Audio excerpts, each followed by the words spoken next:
The wind howled fiercely through the craggy peaks of the snowy mountains, carrying with it a biting chill that pierced even the thickest of layers. The snowstorm had raged for 3 days straight, blanketing the landscape in a sheet of white so thick that the distinction between sky and earth blurred into nothingness. Few dared to venture out in such conditions, but for Owen Calder, solitude and the wilderness were the only home he had ever known. Owen had lived in his cabin for the better part of 15 years, high up in the snowy mountains where the air was sharp and the isolation sharper. He was a man of few words and fewer visitors, his only company being his aging husky, Fawn. The cabin was small but sturdy, built with his own hands, nestled against a sheer rock face for protection from the wind. The fireplace crackled warmly, fighting the icy grip of the storm outside, and Owen had resigned himself to a quiet evening with nothing but the sound of Fawn's breathing and the occasional groan of the timber walls. But that evening was different. It started with Fawn's ears perking up, his body stiffening as he sniffed the air.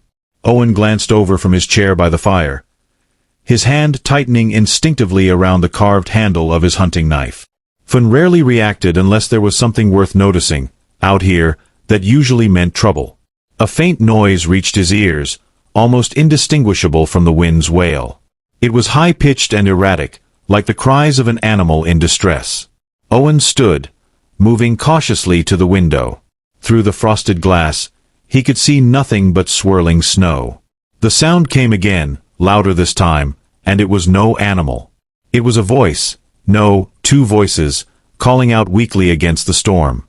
Owen hesitated for only a moment. He wasn't a man to invite danger lightly, but neither could he ignore what might be cries for help. Pulling on his heavy coat, hat, and gloves, he grabbed his lantern and rifle, slinging them over his shoulder. "Stay, Fawn," he said firmly as the dog whined, eager to follow. Outside, the cold hit him like a physical force, but he pressed on, trudging through knee-deep snow toward the direction of the voices. His ears strained to pick up the sounds again, and finally, a faint cry guided him like a beacon. He called out, his voice swallowed by the wind, but there was no response. Still, he pressed forward. It was nearly 20 minutes before he found them.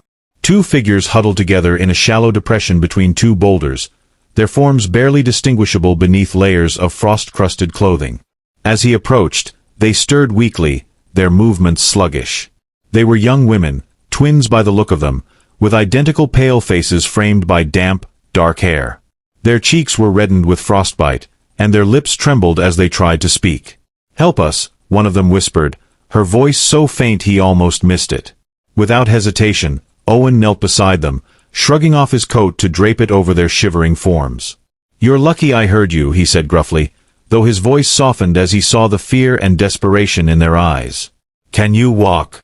The twins exchanged a glance, then shook their heads in unison. "All right," Owen muttered. "We'll do this the hard way." He hoisted the first woman onto his back, her body limp and freezing against him, and gestured for the other to hold on to his coat as he made his way back toward the cabin. The trek was grueling, the added weight making each step a battle against the snow, but Owen's resolve was as unyielding as the mountains themselves. By the time he reached the cabin, his muscles burned, and his breath came in labored puffs of steam. He kicked the door open with his boot, the sudden warmth of the fire washing over them all as he carried the twins inside. Fawn barked, circling anxiously, but Owen silenced him with a sharp command. He laid the first woman gently on the old, threadbare couch, then returned to bring the second inside. Once they were both settled, he wrapped them in every blanket he could find, setting a pot of water to boil over the fire. As he worked, he couldn't help but study them. Their features were striking, almost otherworldly, with sharp cheekbones and wide, haunted eyes. They looked so alike it was as if they were reflections of one another, but their expressions differed. One bore a look of quiet determination, while the other seemed fragile, on the verge of breaking. "Who are you?" Owen asked once he'd coaxed them to drink warm water and nibble on a bit of bread. "What are you doing out there in a storm like this?" The determined one spoke first. Her voice was hoarse, her words slow, but there was a clarity in her gaze that belied her exhaustion. "We were lost," she said simply. "We didn't mean to be out there for so long." "Lost?" Owen repeated, his brow furrowing. "This storm's been going for days. Where were you coming from?" The sisters exchanged another glance, a silent conversation passing between them. Finally, the fragile one spoke, her voice barely above a whisper. "Our family," she faltered, her eyes welling up with tears. "They're gone. We were trying to find help, but we got caught in the storm." Owen's expression softened. He knew loss all too well, though he didn't press them for details. It was clear they had been through enough. "You can stay here for now," he said gruffly, rising to his feet. "Rest up, get your strength back. We'll figure out the rest when the storm clears." The sisters nodded, their gratitude evident in their tired eyes. Over the next few days, Owen found himself growing accustomed to their presence. The twins, who introduced themselves as Lila and Esme, were quiet and reserved, but there was an unspoken bond between them that fascinated him. They seemed to communicate without words, their movements and expressions perfectly in sync. Lila, the more assertive of the two, insisted on helping with chores around the cabin despite her lingering fatigue. She had a steady hand and a sharp mind, quickly learning to chop wood and mend clothes. Esme, on the other hand, was more withdrawn, often staring out the window as if searching for something beyond the snowy expanse. As the storm raged on, Owen couldn't shake the feeling that there was more to their story than they were letting on. There was a weight to their silence, a tension that lingered even in their quiet moments. And though they were polite and grateful, there was a guardedness in their eyes that hinted at secrets left unspoken. One evening, as the wind howled outside and the fire crackled warmly, Owen decided to broach the subject. "You two must have been through hell out there," he said, his tone measured. "If there's something I should know, anything that might help me help you, you can tell me." Lila's gaze flickered to Esme, who stared intently at the fire. After a long pause, Lila sighed. "We don't want to burden you," she said softly. "You've already done so much for us." "It's not a burden," Owen replied firmly. "But I can't protect you if I don't know what I'm protecting you from." Esme's head snapped up at his words, her eyes wide with alarm. Lila placed a reassuring hand on her sister's arm, her own expression conflicted. "We just need time," Lila said finally, her voice trembling slightly. "Time to figure things out." Owen studied them for a moment, then nodded. He didn't push further, but his curiosity burned like an ember in the back of his mind. The days stretched into weeks, and though the storm eventually subsided, the twins made no mention of leaving. Owen didn't mind their presence. He'd grown fond of their quiet companionship, but the sense of unease lingered. There were moments when he caught them whispering in hushed tones, their expressions tense, and he couldn't shake the feeling that something, or someone, was out there, searching for them. Owen's days slipped into a peculiar rhythm. While he was accustomed to the solitude of his mountain life, he found himself unconsciously adjusting to the presence of Lila and Esme. It wasn't just the practical shifts, cooking for three, ensuring there was enough wood to last the colder nights, and double-checking the structural integrity of the cabin in case another storm rolled in. It was the subtle changes, too. Hearing Esme's soft voice humming a tune as she watched the fire, or seeing Lila quietly rearrange the shelves, a perfectionist touch to even the smallest corners of his home. Despite the sense of routine, Owen's instincts told him something was amiss. His gut, honed from years of survival in the wilderness, rarely steered him wrong. The twins had started venturing outside more often as the weather improved, but not far enough to reach the lower mountain trails.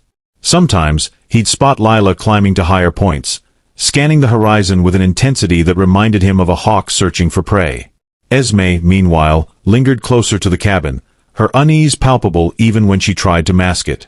One evening, Owen finally decided to confront them, gently, but firmly. The three of them sat around the fire after dinner, a stillness settling over the room. Finn lay at Owen's feet, his ears occasionally twitching as he dozed, while the twins sipped the tea Owen had brewed from dried mountain herbs. "I've given you time," Owen said, his voice steady. "I've let you keep your silence, because I figured you'd share when you were ready. But it's been weeks, and you're still looking over your shoulders like someone's about to walk through that door." Lila froze mid-sip, her sharp features tightening, but it was Esme who reacted first. Her teacup trembled in her hands, her eyes wide and filled with panic. "No one's coming for us," she said quickly, her voice trembling. "We're safe here." Owen's gaze narrowed. "That's not what it looks like." Lila set her cup down carefully, her movements deliberate. "Esme's right," she said, but there was a hardness to her tone. "We're not running from anyone. We're just recovering. That's all." "Lila," Owen said firmly, leaning forward. "You're lying. And I don't care if you don't trust me enough to tell me everything, but you can't stay here if you're bringing danger to my doorstep." For a moment, silence reigned. The only sound was the crackling of the fire and the faint whistle of wind outside. Finally, Lila sighed, her shoulders slumping. "You're right," she admitted. "We haven't been honest with you. But it's not because we don't trust you. It's because we're scared." "Of what?" Owen pressed. Esme looked at her sister, her lips trembling. "They'll find us," she whispered. "They always do." Owen felt a chill run down his spine, and it wasn't from the cold. "Who?" Lila hesitated, glancing at Esme before speaking. "It's complicated," she began, her voice low. "We were part of a group. A commune, I guess you could call it, but it wasn't what it seemed. They took us in when we were young, after our parents died. At first, it felt like a sanctuary. They gave us food, shelter, a place to belong. But over time," she trailed off, her jaw tightening. "They controlled us," Esme finished, her voice barely audible. "Everything we did, everything we said, it was all for them. We weren't people to them. We were tools." Owen's expression darkened. "And you escaped?" Lila nodded. "It wasn't easy. They don't let anyone leave. Ever. But we managed to slip away during a supply run. We thought we were safe when we made it to the mountains, but then the storm hit. We got lost, and," she gestured around the cabin. "You know the rest." Owen leaned back in his chair, processing their words. He had heard whispers of such groups before, isolated communities with charismatic leaders who preyed on the vulnerable. It made sense now, the guardedness in their eyes, the way they seemed to carry the weight of invisible chains. "You think they're looking for you," he said, more a statement than a question. "They are," Esme said, her voice cracking. "They don't let anyone go.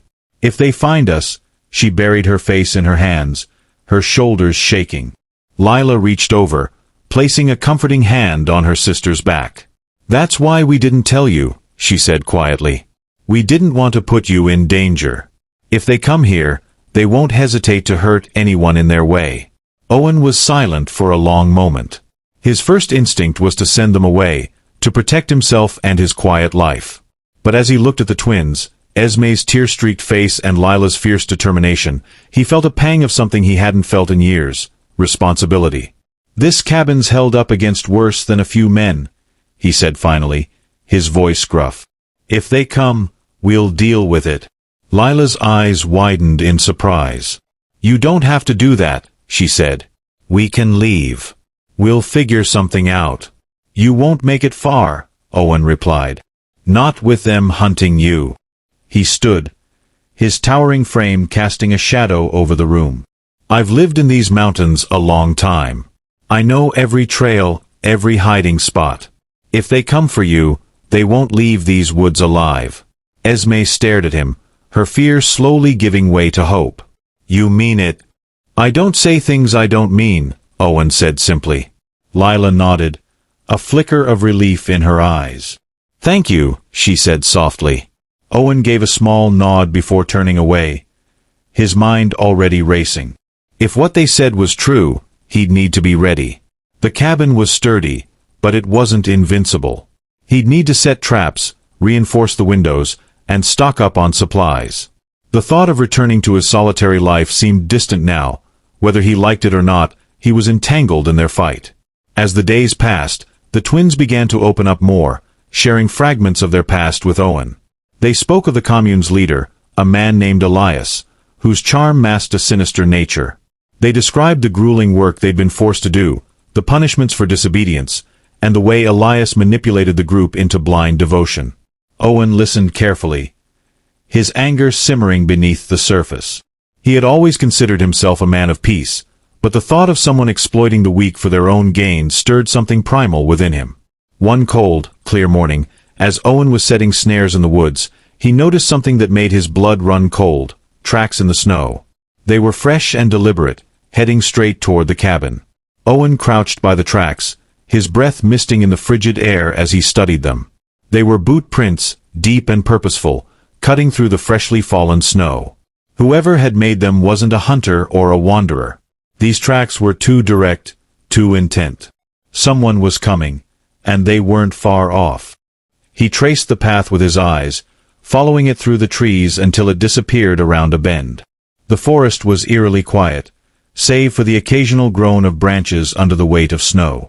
His instincts screamed at him to return to the cabin, to warn Lila and Esme, but he hesitated.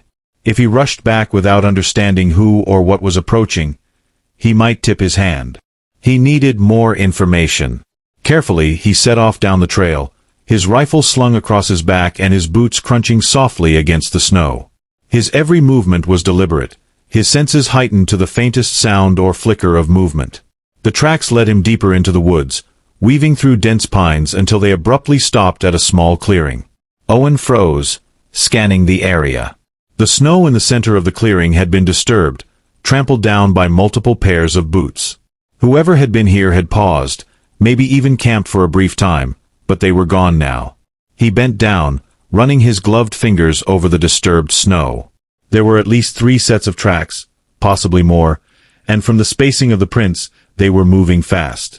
A sinking feeling settled in his gut. These weren't random travelers.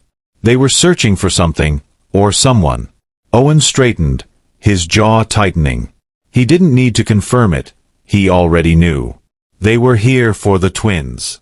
He turned back toward the cabin, quickening his pace. As he moved, his mind raced with plans. He had to assume they would follow the tracks back to his home. He'd seen enough to know these people wouldn't be easily deterred. He needed to act fast. When Owen burst through the cabin door, Finn barked sharply, startled by his sudden entrance. Lila and Esme, who had been sitting by the fire peeling potatoes, looked up in alarm. "What's wrong?" Lila asked, standing quickly. "They're here," Owen said without preamble, shrugging off his coat and grabbing his hunting knife from the wall. "I found tracks in the woods. They're close."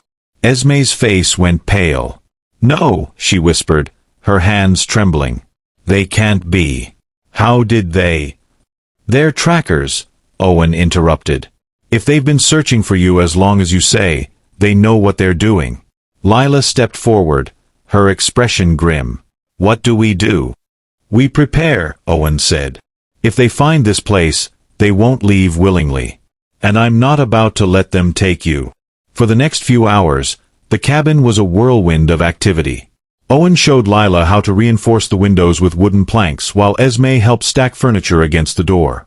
He retrieved several snares and traps from his shed, setting them up around the perimeter of the cabin. Sharp stakes hidden beneath fresh snow, tripwires rigged to trigger loud clatters of metal. It wasn't perfect, but it was enough to slow an intruder down. As night fell, the 3 of them gathered by the fire, their nerves on edge. The cabin was eerily quiet, the crackling of the flames seeming almost too loud in the stillness. Finn lay by the door, his ears twitching at every creak and groan of the wood. "They'll come at night," Owen said, breaking the silence. "If they're smart, they'll wait until it's dark to move in." Esme hugged her knees to her chest, her wide eyes fixed on the door. "What if they find us? What if they—" "They won't," Lila said firmly, though her voice wavered slightly. "Owen knows what he's doing. We'll be okay." Owen glanced at her, surprised by the trust in her voice. He wasn't sure he deserved it.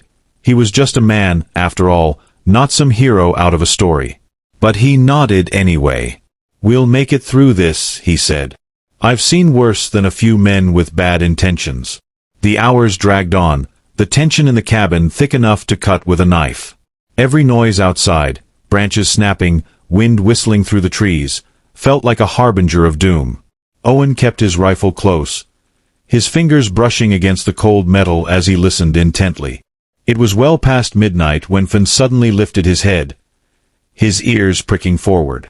A low growl rumbled in his throat, and Owen's heart sank. They were here. He motioned for the twins to stay quiet, grabbing his rifle and creeping to the window. Peering through the narrow gap between the planks, he spotted movement in the trees. Dark shapes flitted between the trunks, barely visible in the moonlight. He counted at least 4 figures, their movements slow and deliberate.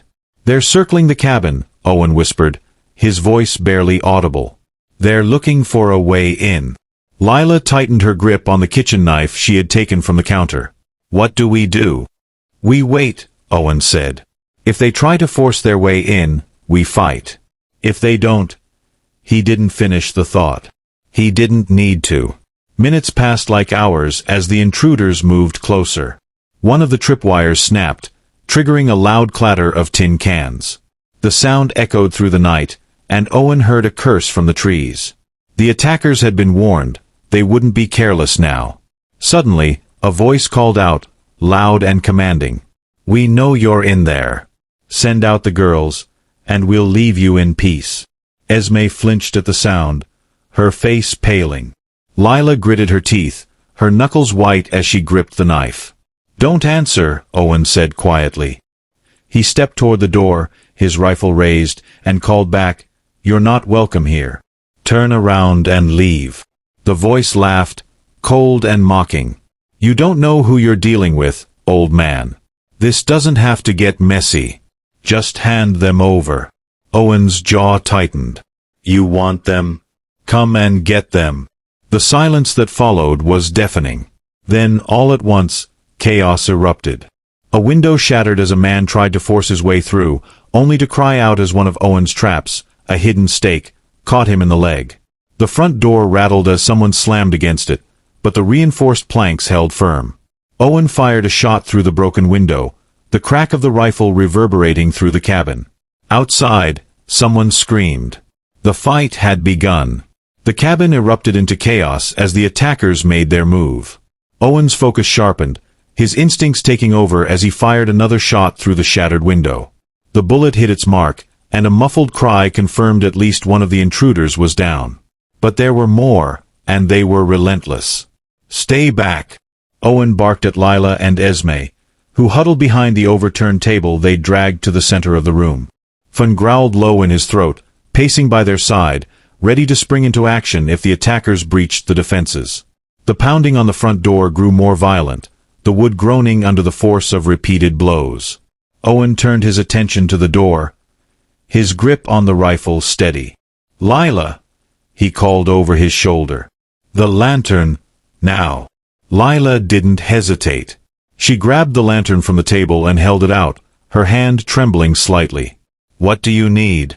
"Smash it at the base of the door when I say," Owen instructed, his eyes locked on the quivering wood. "It'll buy us time."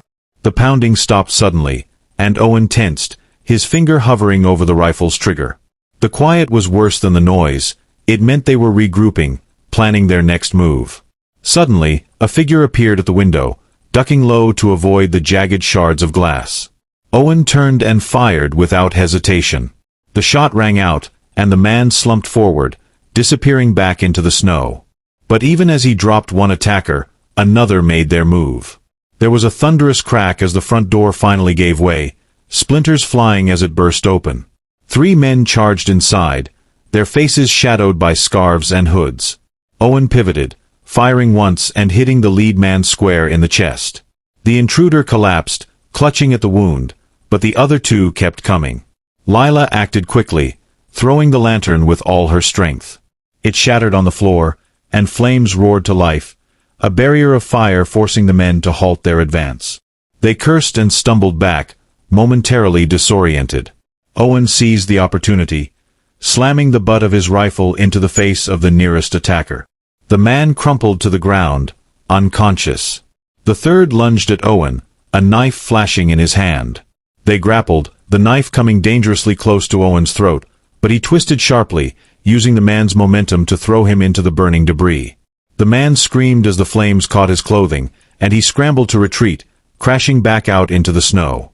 For a brief moment, the cabin fell silent again, the only sounds the crackling fire and the labored breathing of its occupants.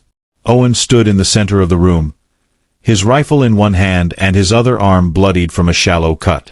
"Is everyone all right?" he asked, his voice rough but steady. Lila nodded, though her face was pale. "We're okay, Esme."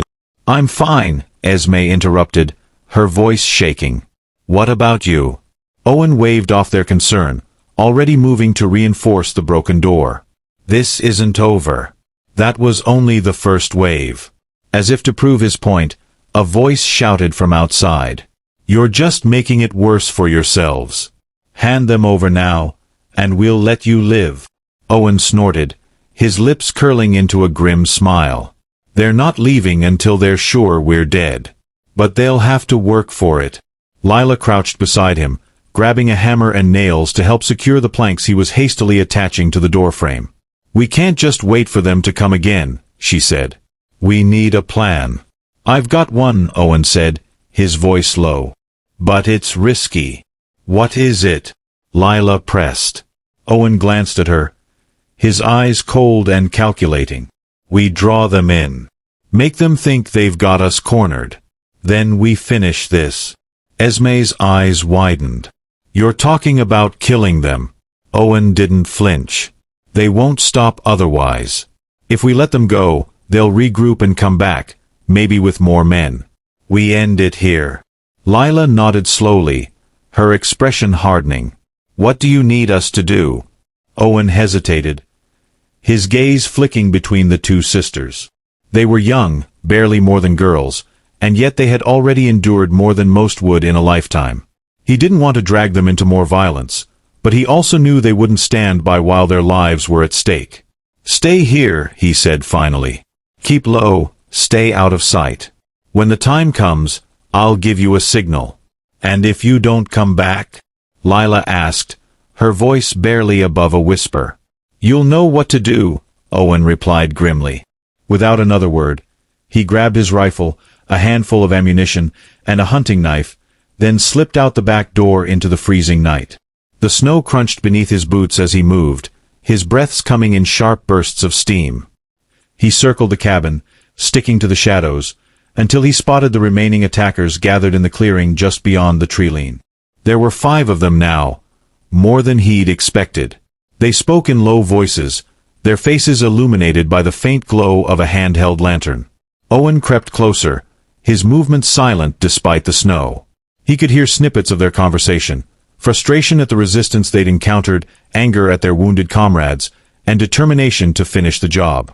They were preparing for another assault, unaware that Owen was already stalking them. He set the first trap with practiced ease, tying a length of wire between 2 trees at knee height. Then he moved to a higher vantage point, taking cover behind a boulder as he raised his rifle. With a deep breath, he aimed at the man holding the lantern and pulled the trigger.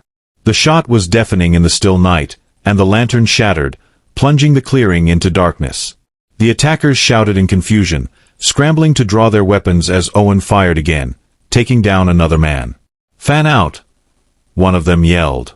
"Find him!" But they were already too late. Owen's traps did their work, and as the men stumbled blindly through the snow, he picked them off one by one, his movements as precise and unrelenting as the mountain itself. By the time the last man fell, the clearing was silent once more. Owen stood alone among the bodies, his breath ragged but his resolve unshaken.